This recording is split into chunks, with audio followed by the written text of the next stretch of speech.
and you've said it to me. You said it to me last week in regards, and you said it again tonight in regards to the back and forth between Mayor Henry and Paul Hughes, and kind of what we're teaching our children. Can you go ahead and reiterate that and what your stance is on this? Yeah, it's a learned behavior.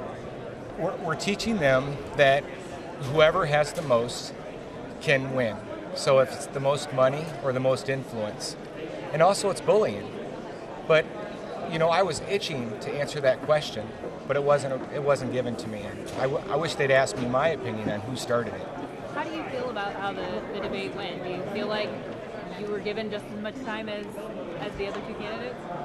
Hey, I just feel blessed to be able to be up here and to be part of the debate. It's been a long road for me, and you know, people tell me it's not my election to win, it's theirs to lose. So with that said, I had to be really careful because I am the first independent to be able to run for mayor.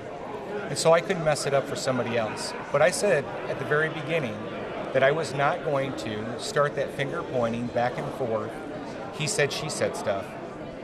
And I think it's gone too far, but I do believe it's been on both sides. I mean, I believe Paul has been running for mayor for 3 years.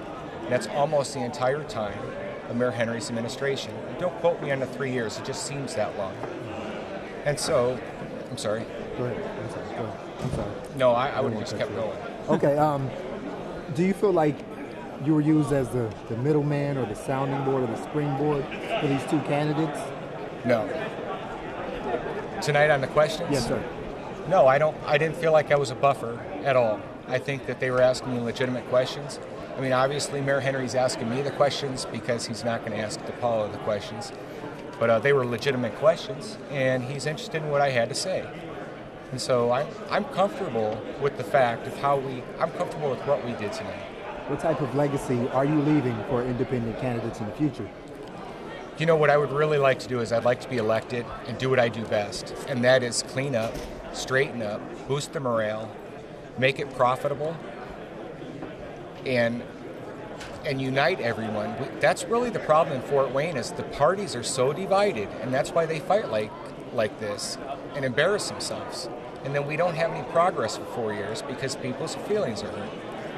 So I'm hoping that we can fix that in this election. If I'm elected, my legacy will be that I left it better than I came. Was there anything that surprised you tonight? Anything that either the candidates said or anything that surprised you? I thought it was a little bit of a low blow when she said about the mayors getting contributions from the family who owns the Omni property. She keeps referring to SDI, and if you look on the record I believe they donated a lot of money on her campaign too. So, I mean, it's tit for tat, and this is not the time, it's not appropriate to bring up how much somebody donated to your campaign because both sides have collected $1 million. So clearly I am the only one who can stand up here and say, I collected zero money. I owe nobody a favor, not one. They do. Both of them do. The Occupy Fort Wayne. How important is that? Obviously, it's a current situation that's going on right now, and you said you were going to go Saturday. How important is that to stick to that and certainly hear what they have to say? You know, because I can relate to them. I mean, when you hear some of their stories, one of the ladies that I met down there, she has $100,000 worth of medical bills that have been sold 3 times to different debt agencies. She has no job. So I think she's very upset. There's a lot of people out there who do not have jobs. And 2 friends of mine this week have called me who have finally found jobs. And each one of them tell you, you don't know how bad it is out there until you don't have a job. I have empathy for them. I would not throw them out of the park either. And I would also not throw out of the park someone who's camping there to raise money for cancer or for another cause. I mean, we allow people to stay in parks, stand up on billboards, which is against the law, to raise money for organization. And like Mayor Henry said, they're not hurting anybody.